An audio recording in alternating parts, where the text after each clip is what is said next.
Hello, witches. Grab your goat, grab your wand, grab a drink, twirl your mustache, because it is time for the Witches Movie Coven. Yes, witches, real witches, talking about witches, usually not real witches, in movies. Old movies, new movies, good movies, bad movies, worse movies, and everywhere in between. I am Patti Negri. I am one of your hosts.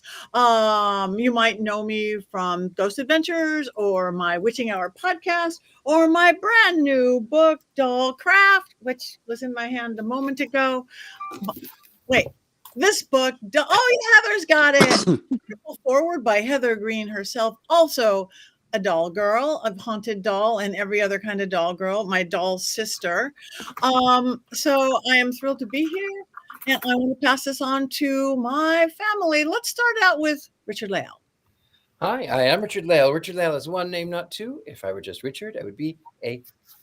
That's right. I am known as the Gentleman Psychic. I am also known for appearances on Ghost Adventures and teaching at University of Magicus, and some viral moments on Jubilee Media. So I'm a little bit well known. But before we go any further, I would like to say, if you are watching this, thank you, thank you, thank you. Make certain that you hit the like and subscribe button wherever that is on the screen, because that helps the algorithms, and we love it. We know you love us, so thereby it doesn't cost anything. Do that. We also have something that you should also check out, which is, if you look right here, if you click on that right there, see that QR code right up there, you can see that we have all of these things at mysterycontrol.com. We have the books that we have written. We have T-shirts. We have even things from the vault. So if you are curious, if you would like to wear some branding proudly, we would be delighted to have our names and our brand on your body, and you too can support this channel. Thank you very much. I'm on my way there now. Let's critter corner to Courtney Buckley. Hey, that's me. I'm Courtney Buckley, Ghost Bait on Scared and Alone. I live on mysterycontrol.com, not, today, but most every other day. All of my attire comes from mysterycontrol.com. So if you want to be a cool kid like me, head on over. Thank you very much. Heather Greene. Hi, I am Heather Greene, and I'm the author of Lights, Camera, Witchcraft, what I'm going to hold up right here. Ta-da! And you can get it on Mystery Control. And I'm also the forward writer for Dollcraft. I'm just going to show that off again because it's new. I am an editor at Llewellyn Worldwide, working with all kinds of great occult and witchcraft authors, as well as a journalist and an author myself, and all kinds of other things, and a member of this wonderful coven. I'm so glad to be here tonight to talk about this wonderful movie. Thank you. And the golden locks of Jason Mankey is not here tonight. He had better things to do, but in certain joy and glory, our regular extra coming in, Thumper Forge. Welcome back, Thumper. We always love having you. Hello, thank you for having me. I am Thumper. I didn't have anything better to do. I'm always happy to be here. I am the author of the upcoming Chaos Apple, Magic and Discordianism for the Postmodern Witch, which was edited by Heather. And I am wearing a Fetching Garrison cap in honor of the creepy mortician in tonight's movie who was wearing one for no reason whatsoever.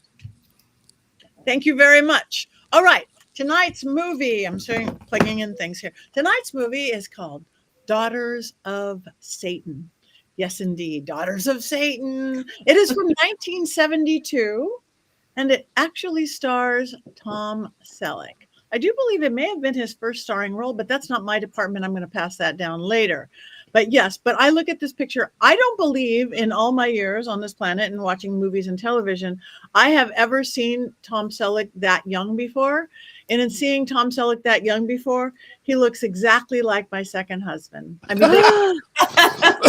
mean, they could be twin brothers. He was. That's funny because he actually looks like my next husband. Don't take my first husband as your next husband. Just telling you that. Just saying. But the whole movie, I'm like, Mark? Mustache, everything. We weren't quite in the 70s. We were a decade later, but same thing. It was wild. Anyway, so Daughters of Satan. Hope you guys all watched it. because you'll never be the same. But just in case you didn't, Richard-Lael, do you have one of your beautiful, thorough, complete, unbiased synopsises of this film? And how?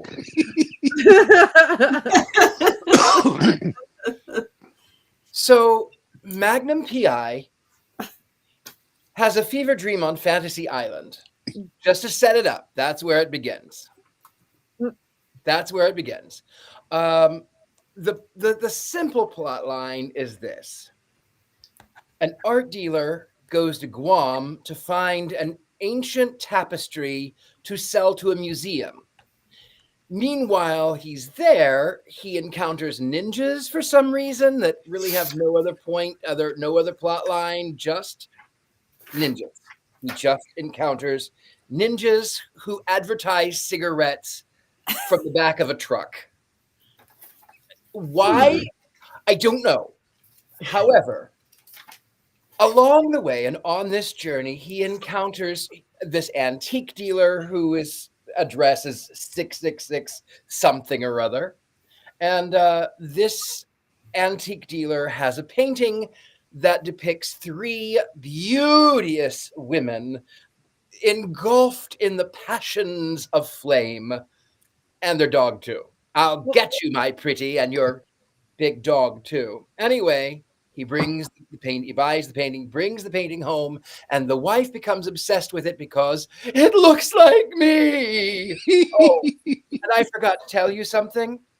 She wears a ginormous gold crucifix around her neck because she looks like she might be working at the White House or on Fox News, just to show how earnest she is and unsatan-like she is. She wears the big gold cross. Turns out she is a reincarnated witch from 1592. And then she meets some people who are also witches that show up, and the paintings fade. And then for whatever reason, in all of these hundreds of years, all of these women have to come back together and kill every adult male who was part of the witch burning, which doesn't really necessarily make sense, because if you kill every male, then how we wouldn't even have a film, right? Like you would have. How many descendants are you going to kill? Honestly, like just stop the one before he has a child. You're done, right? Anyway, so for all these hundreds of years, these women have been coming back and killing one man in particular. Oh, and by the way, when they're active, the paint fades. And then, of course, there's a psychiatrist who gets murdered, and there is a ghost dog. And then there's a lot of boobs and butts. Yep. But the funniest thing, I think, is, of course, again, that painting. I actually have something to show you. So that painting right there, it's supposed to be 1592, that painting, with the acrylics. However, this is a painting from 1623. This is a real one. This is not acrylic. Acrylic didn't happen until many hundreds of years later, but I will tell you, he looks like me. He looks like me. He looks like me. And that's sort of, oh, and by the way, then he gets it in the end. Anyway, he gets it. In the end of the film, they had this whole elaborate murder plan, and it fails because, of course, it does. And he gets stabbed in the back by his beloved wife, who is under the power of Satan. The end. I think he gets it in the end. It needs to be our T-shirt for tonight. I was laughing at it, and then I got it, and then I laughed more at it. He gets it in the end. Thank you. Thank you. Now, it should be clear to everybody, this film, the plot line, the story, and everything that goes with it. But there might be a little more information we could have along the way. Ms. Heather, so good to have you here. Do we have 5 things that we really do need to know about this film? Yeah, we do. I'm going to go back to context because that's always fun when we talk about 70s movies. And then, of course, some basics. about the movie and the director and stuff. I'm going to do that as 2 and 3. And then we'll talk about the actors, because, you know, Tom Selleck, we can't pass him up. And of course, and then I'll talk about the witch exploitation films and give you some other films that you might want to watch if you enjoyed this film. Wow. Because there are a lot. So let's start out with context. So I want to give context, and I've done this when we've done other films from this era, but I want to be clear because this film is often talked about in terms of the Satanic Panic. But I want to be clear that this movie was made 10 years before the Satanic Panic even started, even in a little bit. And it was a good 15 to 20 before Hollywood picked up on the Satanic Panic. So this is pre-Satanic Panic. Yes, there's Satan.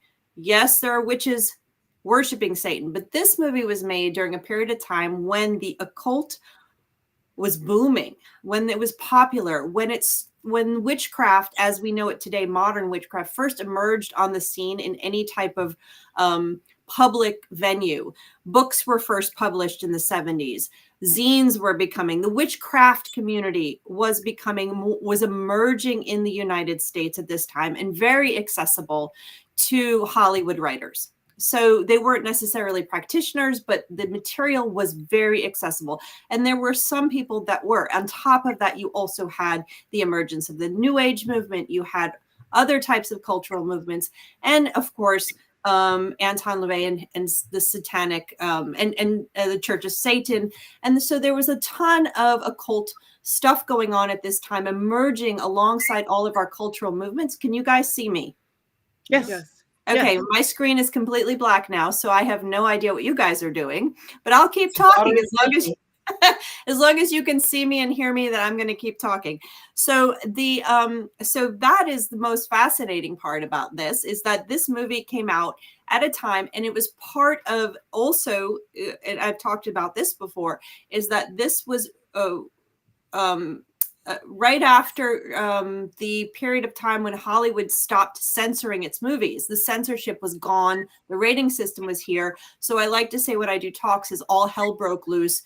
And I'm going to talk about that in a minute when we talk about witchploitation. Now let's talk about the basics. 1972, this movie costs about $240,000. It's a B movie. It's schlock, as I love that term that was used by some 60s directors. It was directed by a man named Hollingsworth Mays. There was another director attached to it, but this is the person who is given the credit. He was a TV director mostly, and you can really see that in the style. It was written for the screen. So there was no book or play or anything like that.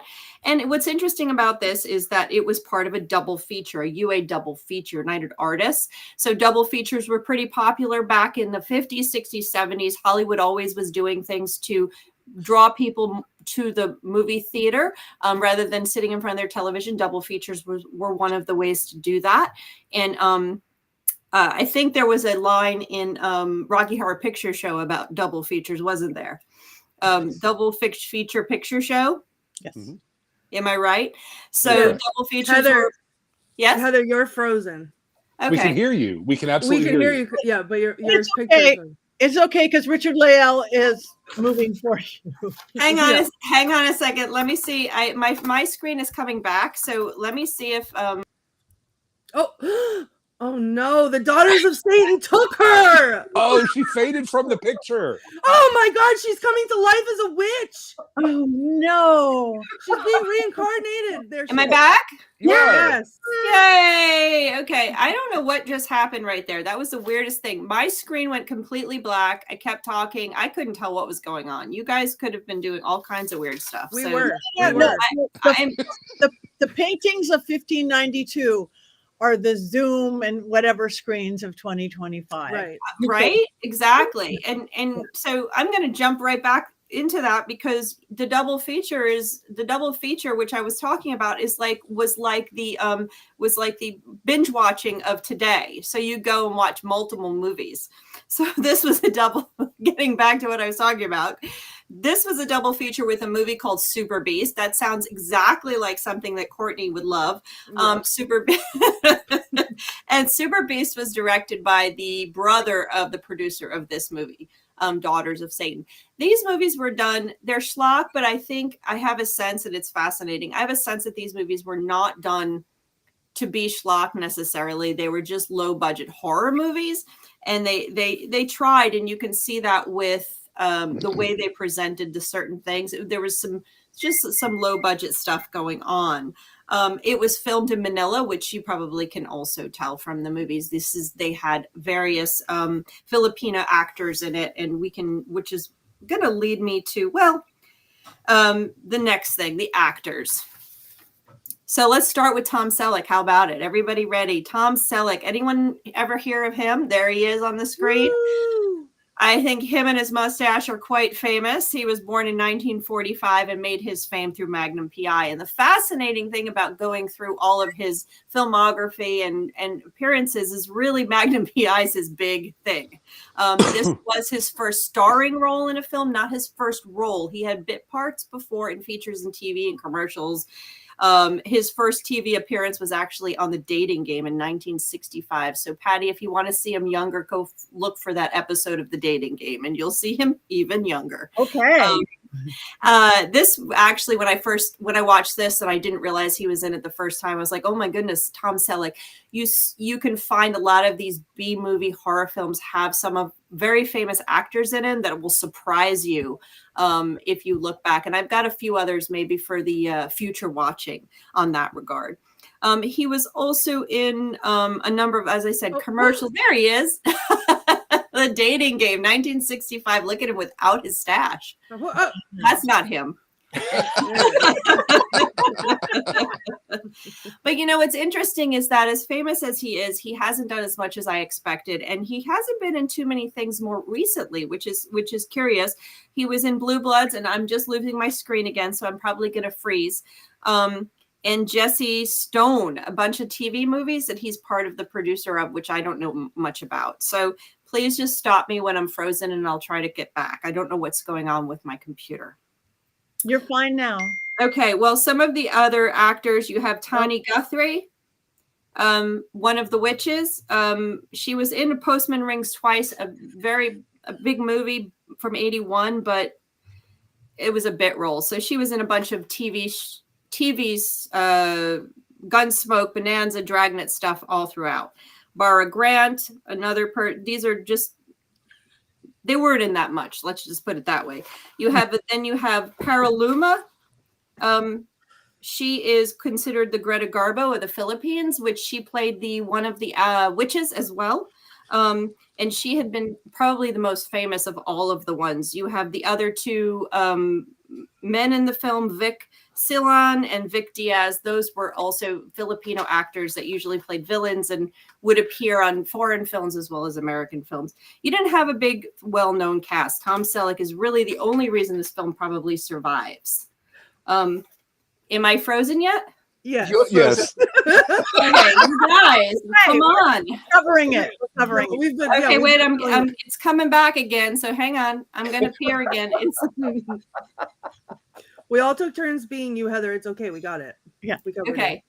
So it looks like I'm frozen and I'm seeing myself frozen. So I'm going to finish this and then I'm going to get back in, but I'm going to finish to tell you one other thing. Is that Witchploitation. So I'm going to talk while I'm frozen. No, see, I can't do this. I see exactly what you're doing, Thumper. They've all been doing it. You just it. Yeah, we took turns. Okay, so I can see you now.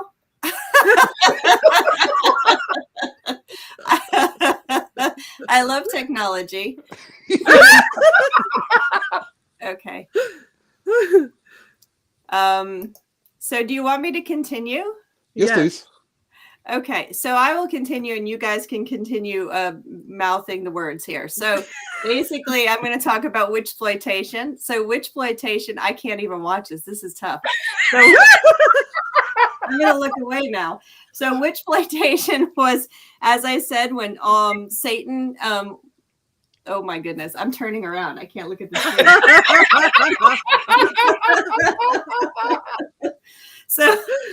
So when Hollywood had their released the code and people were able to make whatever they want. We had a lot of material being exploited. A lot of stuff that couldn't be on the screen prior was released on the screen.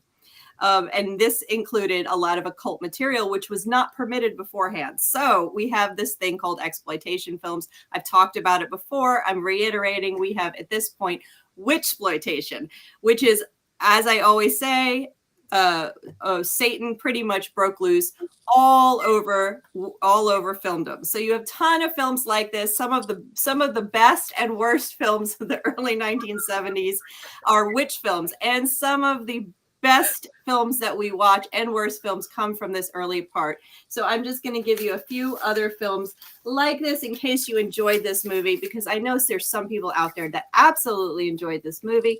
So you can do, we've already seen Necromancy. We've seen Blood Orgy of the She-Devil. You also have Blood Sabbath. You have Brotherhood of Satan. You have Touch of Satan. And I'm also going to add in Courtney's most favorite film of all time, The Witch Who Came from the Sea. So there's a ton more. These are just a few, but there's a ton of films that come from this era. Those are few. If you watched this and loved it, I highly recommend watching some of these others. And now I'm going to stop and I'm going to bow out of this whole podcast and try to come back in so I'm not frozen. I feel like we just made the witch film of the century, if I'm honest. So I really do. This was like Daughters of Satan, the musical. It was amazing. Right. I should actually start singing, because then it would really, really be fun to watch you guys then. Oh my goodness. Don't tempt me. I used to do this. I used to, all the Universal shows, not Magnum PI, but a bunch of Miami Vice. I used to do all the ADR work. I would be in the studio, and the first job I ever had, they wanted me to replace the voice. The sound had been bad on the actress who had played this role. It was a medium-sized role. So I was nervous because I had never done that before. You're in this big studio on Universal Studios lot, and this monster screen with just me and one microphone. And when they showed me the actress I was replacing, she was an 80-year-old Black woman. Oh my God. Oh my goodness. It was like a 25-year-old white girl. I'm like, do I do a weird Black accent? It was in a prison. It was all this stuff, but I did it. And then I became a regular ADR, filling in words, doing all the background stuff, the chatter. I forget the names of all of it.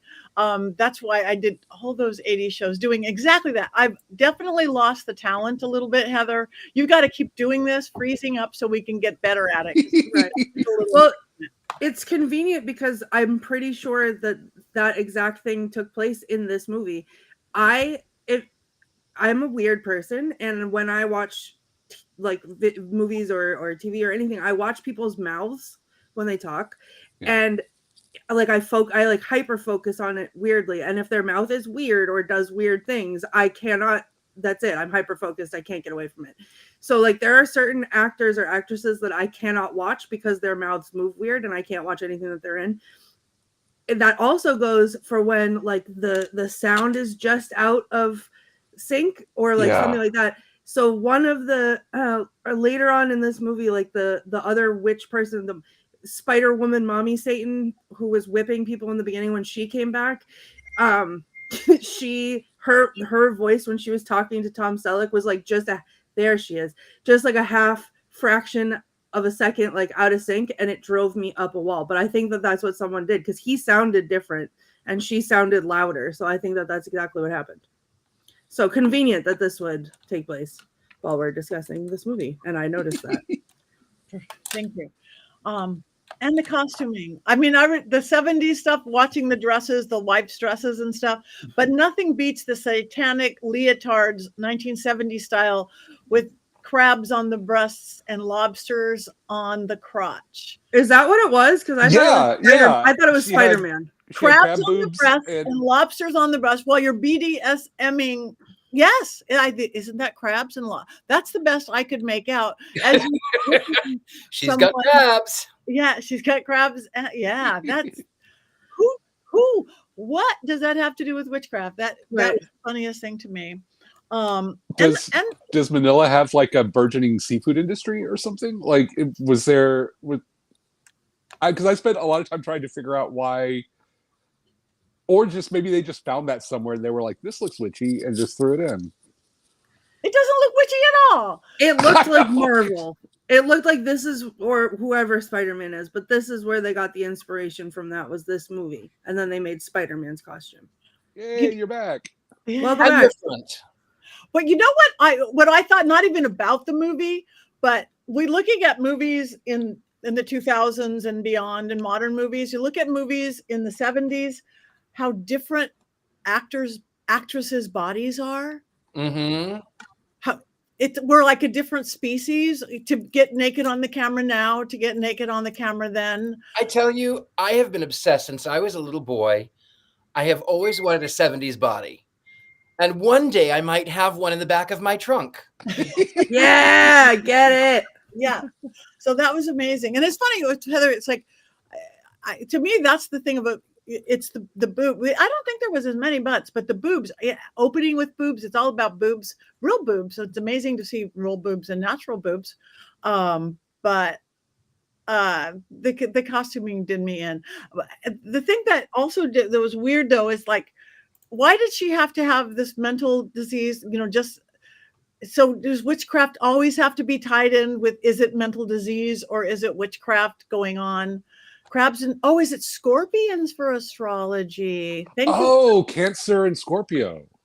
Oh, now we have to think. I still think it's Spider-Man. Yeah. So anyway, so that bugged me a little bit. She was recently ripped from psychiatric care. We had to bring the psychologist and psychiatrist into it. Is it magical possession or is it just a mental breakdown? The ambiguity of it is kind of weird that way, and just too deep or too shallow for the B film that it was. My thoughts. Those are good thoughts. I loved every minute of it. I loved that. Oh, where to begin? I loved that we've already talked about this, that the paintings themselves were clearly not from 1592. I loved that every other actor and actress in the movie was just chewing the scenery to shreds, and Tom Selleck was just sort of vaguely annoyed the whole time. Like everybody got direction except him. It was just sort of a glorious train wreck. The one thing that really bothered me though, and I own that this is absolutely inane, it really bothers me in movies when a character is supposed to be like an expert in antiquities, but then they handle the priceless antiques like they're just everyday objects. And like the best example of this, if you've ever seen the movie The Nightscape, where Johnny Depp plays an antique book dealer, and somebody's like, this is a first edition of Don Quixote from 1605. And he's like, neat. Oh, wow. Okay, sure is. And so when Tom Selleck is like haphazardly flopping through paintings and pulling them out, basically spit shining them and like, oh, this one's old. And I was like, you're going to get fired from the museum. You were terrible at your job. I loved that Kitty went to the psychiatrist, like burst in and was like, I think I'm going insane. And he was like, oh, take your pills. And then turns to Tom Selleck and like, your wife is possessed. Like the 180 there that made no sense. I loved Kitty's facial reactions the whole movie. I loved the worst seduction scene in the history of modern cinema. Yes. And how Tom Selleck was like profoundly unmoved by that entire experience. Wait, Thumper. And then not like a scene later, she's talking to him in the house. And then they're like chatting and he's talking, and then they cut to him close up, and then they cut back to her and she's half naked on the bed or fully naked. And then he's like, keeps talking like she's not naked, and sits down right next to her and keeps talking. I'm like, what? He missed it. He absolutely just like, I was like, what is happening? With Kitty herself, that actress, at the end when they're in the bar and they all sort of like come to and they're not possessed anymore. And Christine is like, I'm worried about my husband. I think something horrible. And Kitty goes, and just sort of like making these faces, and is like, get a load of her. And then they just go to Hong Kong. Like, hey, who wants to come to Hong Kong with me? On $432, by the by. The other woman didn't have any money, and the other woman had a check that was not to her, and $32 in her purse. Yeah. Let's go to Hong Kong on $432. No, because she was like, I'll charge it. I'm going to buy everything in that city. And then they were just like, it didn't matter that they just woke up at a bar and had no idea who they were or how they got there. They were like, it happens. It's Manila. Like, I adored it. I loved everything about it. And I loved, the best moment for me was right at the beginning, which is how I knew I was going to love it, when the creepy antique dealer had the ritual knife and he was showing it to the little old rich lady, and he was like, it was consecrated with salt and vinegar and skunk, and she went, pee? And he was like, yes, because skunks, native to North America, of course they're going to have skunk pee in Manila. But then he's like telling her it's like consecrated to Satan, it's used for evil, and she goes, I'm going to buy it for luck. Oh, And I was like, I like you. I just like you. Yeah. So that was my rant about how profoundly this movie affected me.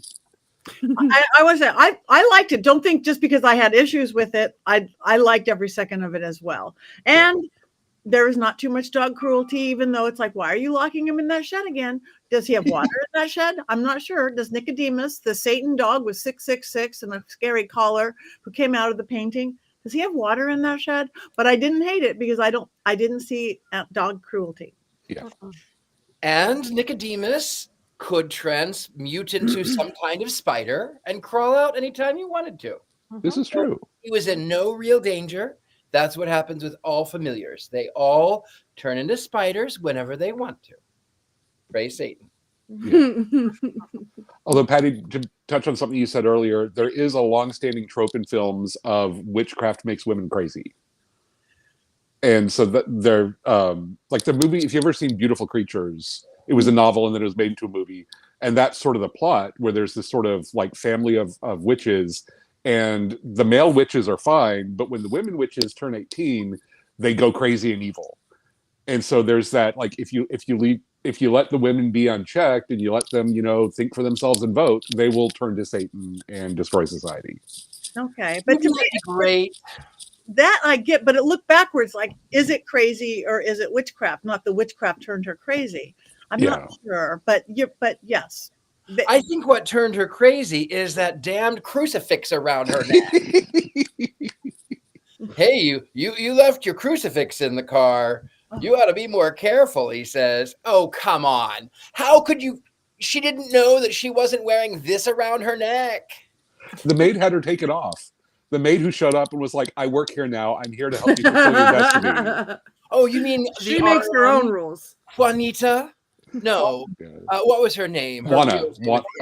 Juana was her fake name. Oh, that's her right. real name was something RN. She's a nurse. Yes. Yeah. A housekeeper? I'm a nurse. Because, of course, Satan has a nurse go and be a housekeeper. Of course she does. Satan works in mysterious ways. Like, yeah. Who are we to question the Manila Assembly of Lucifer, which is the greatest name There's our other t-shirt. I'm desperate for a Manila Assembly of Satan t-shirt. Yeah. That is the new name of my queercore band. I'm obsessed. Right. Go ahead, Courtney. You can go ahead. No. Go ahead. I was just gonna say I had that moment too, Thumper, where like I saw Dominatrix.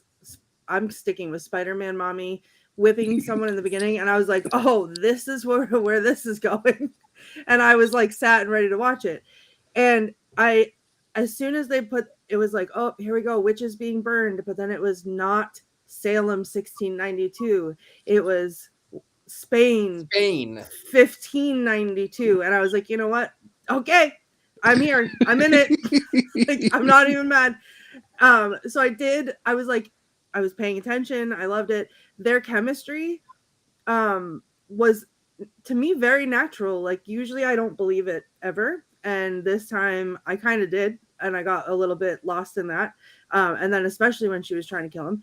And then there was other points where like I felt like I was watching the same movie we've already watched 600 times. And so my attention span would sort of float away. And then something would happen to like capture me back in. And then I'd have my full attention for a few more minutes. And then it would just, Okay, fine. I will say that it did feel like when the movie was over and I paused it and I looked at Tubi to see how long it had been. I didn't check halfway through like I normally do, but I was like, this movie was at least 2 hours long, and it was an hour and 24 minutes. So, yeah, there is that. I didn't mind it. I didn't mind it. I feel like we've watched worse, but we've definitely seen better. And I It's did no like, killing tree. It's nothing is except maybe Bambi the Reckoning, or upcoming soon Velocipaster. We'll see.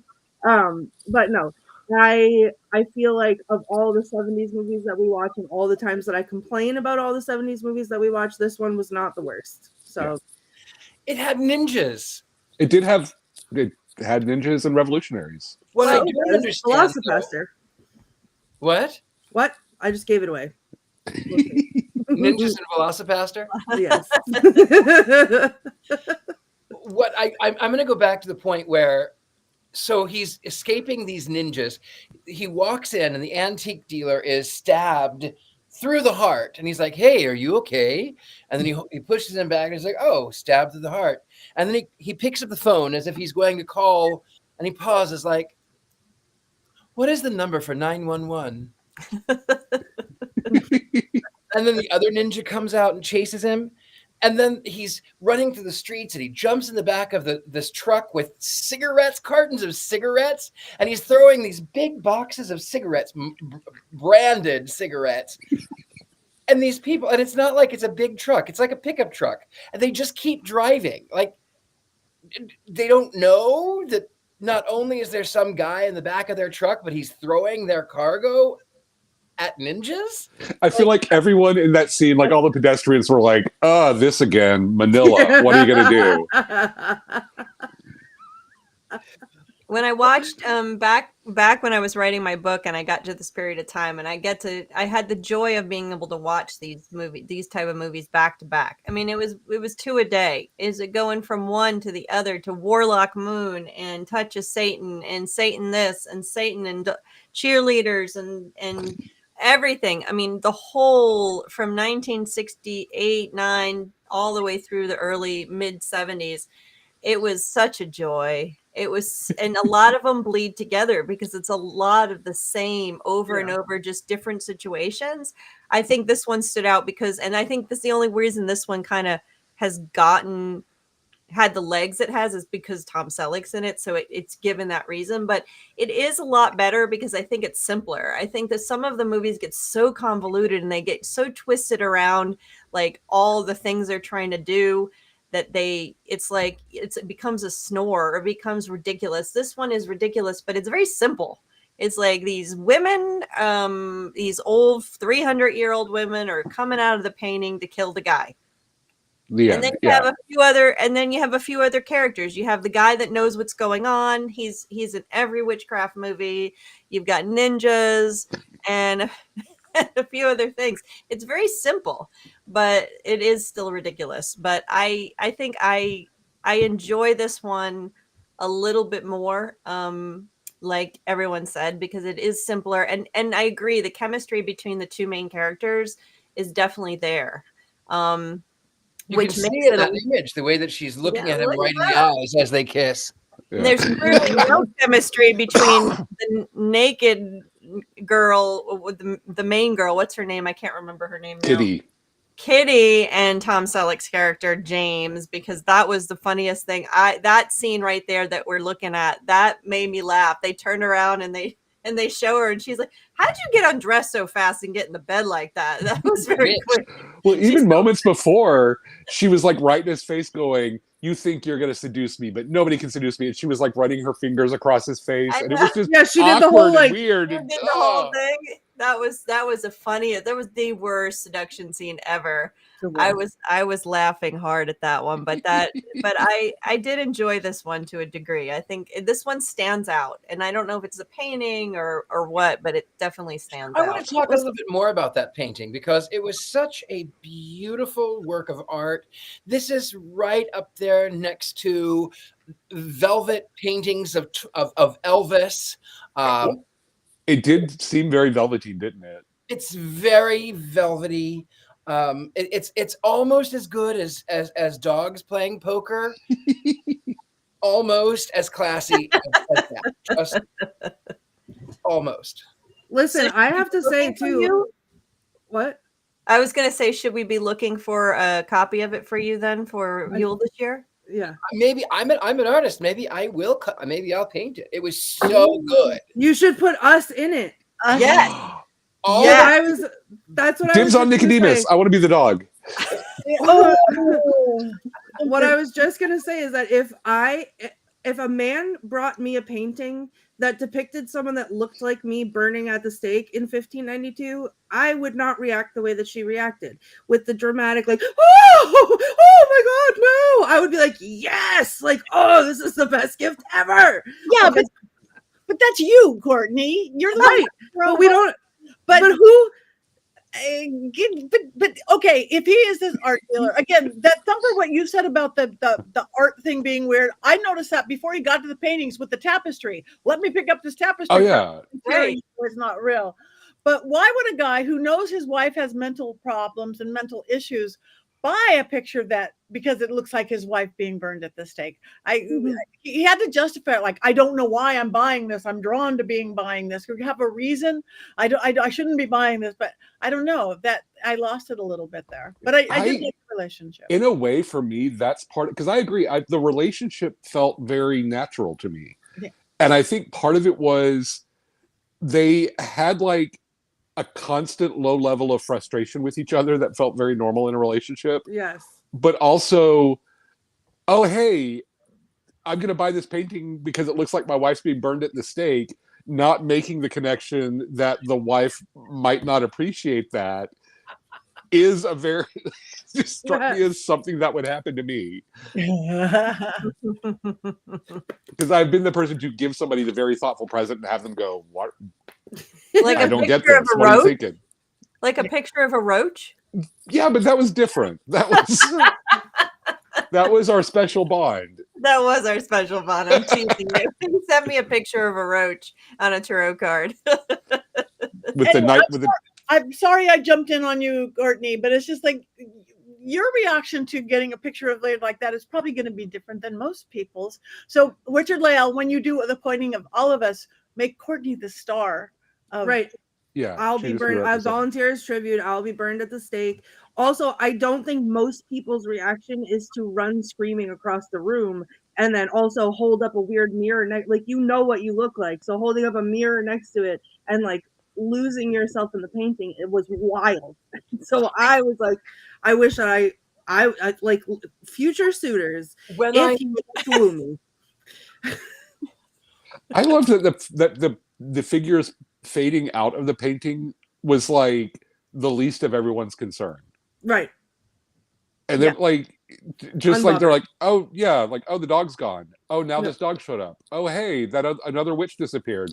We have a maid. Like that didn't faze them at all. And like nothing fazed anyone in this movie except for Chris, who was like got the dramatic close-ups every 5 minutes. Yeah. Right. When I repaint this picture, Courtney, I think that I will make a few amendments.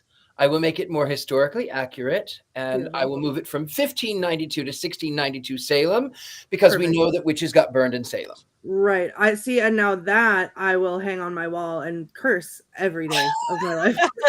So just give me something to direct my hexing at. There it is. Richard-Lael, are you going to be the magistrate in the painting? Oh, I'm the one with the mustache, but I don't know. I mean, I'm kind of in this.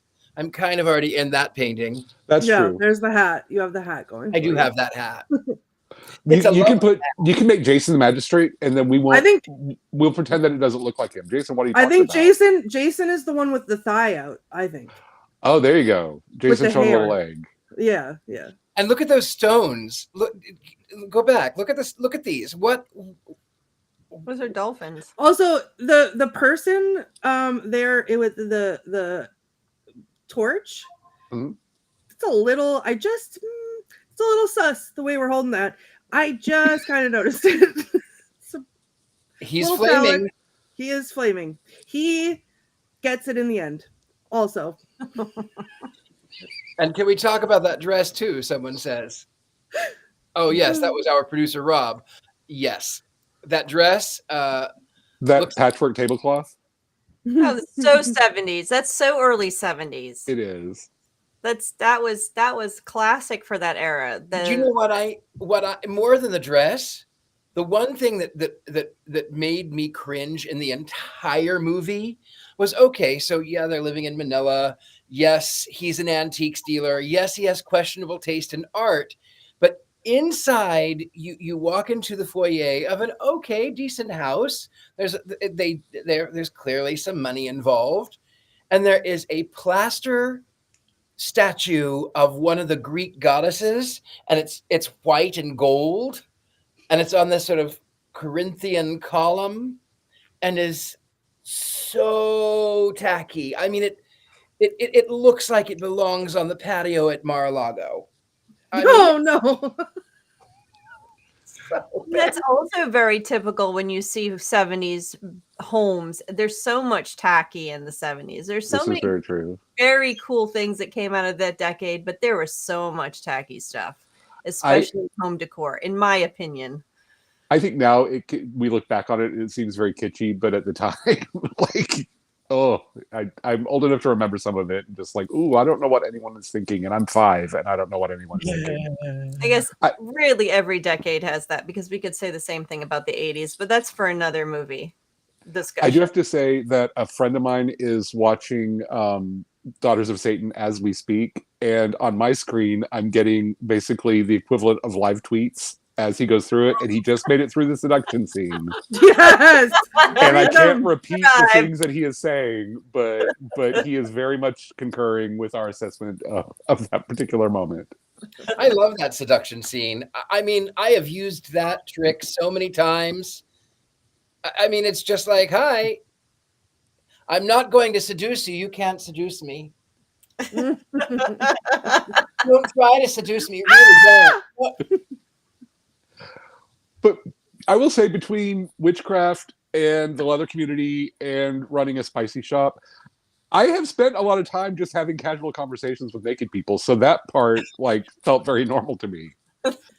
Okay, Thumper, I have a question. Yes. Do you sell outfits like the very controversial spider versus crab versus whatever is on her The crotch? leotard. We do not, but one of my employees is wage slave by day, drag queen by night, and he was obsessed with that outfit, so I might be able to get it for you. Okay. All right. Because he was like, that's a look. And I was like, oh, please no. No. You're talking about sachet that away. one? That one. Red. So that's just a that looks like a bodysuit, a typical gymnastics dance bodysuit from the 70s, and with some purple tights underneath. She probably has leg warmers, and we just aren't seeing them. And heels. She also had a whip. As a former Christian, Thumper, I will tell you the reason she's in red and purple is because it's supposed to be the great, I can't say the word, W.H.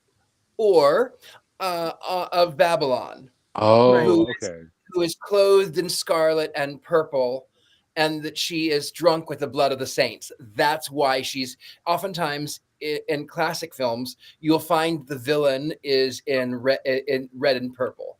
You find it even in Disney, even in Pocahontas, you find it in The Hunchback of Notre Dame.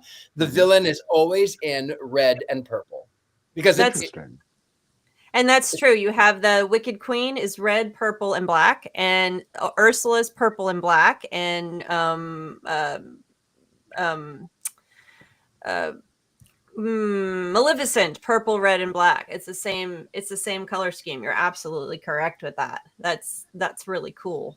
Even when in now I can't think of the movie, The Princess and the Frog Prince. Yes. The Disney remake that took place in Louisiana, the bad guy in that was purple. Dr. Vasilius. Mm-hmm. Yeah. Yep. That's very common. Jafar, when Jafar is the bad baddie. Purple and black. Red. Yeah. In the hyena caves, then they're all purple. But this movie had a lot of biblical references. I mean, you can go with Nicodemus too, and the minute somebody says Nicodemus to me, I think of the rat from what's the movie from the Secret early of Nymph? Yes, thank you, Secret of Nim.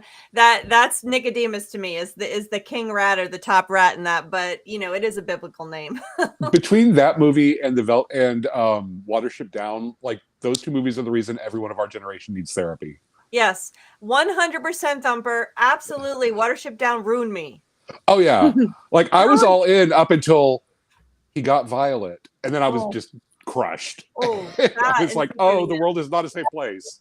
Yeah, that is so true. There's Nicodemus. That's the rat from Secret of Nim. I love this movie. It didn't not wreck me as much as Watership Down wrecked me, but this was an obsession of mine when I was younger. So yeah, that's Nicodemus to me. But it is a biblical reference, and there are a lot of them, including the colors, like Richard-Lael says. They used a lot of biblical stuff in these 70s movies to make sure we knew that witchcraft was bad and evil and satanic. I felt, and I was probably wildly off base, but the opening scene where the woman is all tied up and they're like forcing her to recite the names of Lucifer, of the devil's saints. Asmodeus. Yeah, give us all 9 names. All I could think about was the scene in the Crucible where they were like, recite the 10 commandments. And he was like, well, between the two of us, we know most of them. And I was like, that felt like a reference to me. Like the director threw that in because he was like, we're doing real cinema here. If you're cutting your foot and you're being hung, can you lift up your foot if it's being cut? I mean, I know you don't rest on the knife with your toes as you're being cut. Anyway, we could talk for hours on this film, but time is flying by. Do we have any quotes, Miss Courtney? Oh, yes, we do. Not a lot, thankfully, because, again, ADHD, but I did manage to get some. I do like the way she turned it around in the beginning, even though I just made fun of her for her reaction to the painting. She then said, if you see my face in every woman and in every painting, I guess you're just gone on me. In a way, it's a compliment. Kiss me. So I thought that was fun. Richard-Lael requested his favorite quote, which is, keeping you straight is a full-time job.